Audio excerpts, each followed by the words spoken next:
Ma'am வணக்கம் ma'am. Tamil writing நம்ம already பண்ணிகிட்ருக்கோம். ஸோ நான் இப்போ உங்களுக்கு என்ன சொல்ல போகிறேன் அப்படின்னு பார்த்தீங்கன்னா, நிறைய பேர் எப்படி எழுதணுன்னே தெரியாமல் எழுதிட்டுருக்கீங்கன்னு நினைக்கிறேன். தமிழ் தெளிவாக தான் சொல்கிறேன் ப்ராஜெக்ட் ஒர்க் அப்படின்ட்டு. இதில் பாருங்கள், இந்த பொண்ணு ரொம்ப நீட்டாக அழகாக எழுதியிருப்பாங்க. ஸோ நிறைய பேர் நீட்டாக எழுதுறீங்க. அதில் ஒரு சிலர் பண்ணுற மிஸ்டேக்கு தான் நான் அந்த வீடியோ போடுறேன், சரிங்களா? ஸோ 2 டேஸ் தான் மேம் டைமு. இப்போ கவர் நமக்கு வருது இன்றைக்கி வருது அப்படின்னா, இன்னைக்கு டே நாங்கள் சொல்ல மாட்டோம். இன்னைக்கு டே நீங்கள் எழுதுறனா எழுதலாம். பட் நாங்கள் அந்த டே சொல்ல மாட்டாங்க.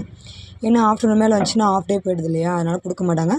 அடுத்த நாள் மார்னிங்லேருந்து தான் டே கொடுப்பாங்க, சரிங்களா? அடுத்த நாள் மார்னிங், அதுக்கு அடுத்த நாள், அது மாதிரி 2 நாள் கொடுப்போம், சரிங்களா? அதே மாதிரி நீங்கள் எழுதும்போது இந்த மாதிரி ப்ளூ லெட்டில் தான் மேம் எழுதணும், ஓகேங்களா? அதே மாதிரி எழுதும்போது இந்த மாதிரி சென்டராக தான் எழுதணும். ஒரு சீட் மிஸ்டேக்லாம் அது தமிழில் அலோடு கிடையாதுப்பா, சரிங்களா? ஏன்னா தமிழ் ப்ராஜெக்ட் ஒர்க்கு, அதனால் மிஸ்டேக் அலோடு கிடையாது. ஸோ முடிஞ்ச அளவுக்கு மிஸ்டேக் இல்லாமல் எழுதுங்க, ஓகேங்களா? இப்படி மிஸ்டேக் அதிகமாக ஒன்றை விட அதிகமாக பண்ணுறீங்க அப்படின்னா கண்டிப்பாக அமௌண்ட் பண்ண மாட்டாங்க, புரியுதுங்களா? எவ்வளோ ஷீட் கரெக்டாக இருக்கோ அதுக்கான அமௌண்ட்ஸ் தான் வரும்.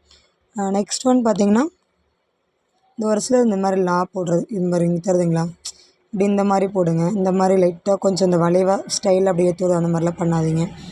அதே மாதிரி நிறைய பார்த்தீங்கன்னா இந்த மாதிரி இடத்துல மிஸ்டேக் ஒரு சிலர்லாம் பண்ணியிருந்தீங்க.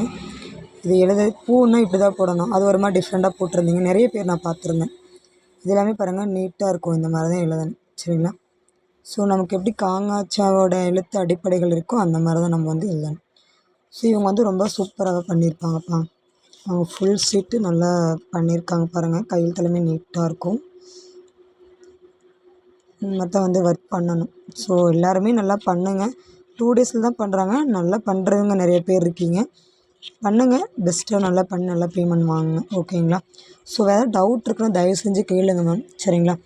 ஸோ நீங்கள் கேட்காமலே நான் அப்படி பண்ணிட்டேன் மேம், சாரி அப்படிலாம் சொல்லாதீங்க.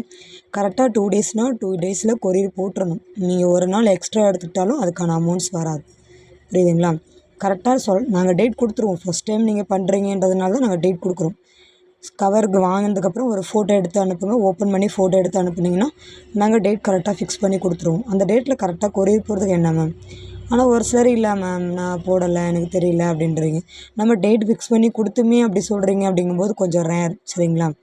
அது மாதிரி இல்லாமல் பார்த்துக்கோங்க. கரெக்டாக ஒர்க் பண்ணுங்கள். கரெக்டாக சொல்கிறது கரெக்டாக ஃபாலோ பண்ணி பண்ணுங்கள். அவ்வளோதான். தேங்க்யூ.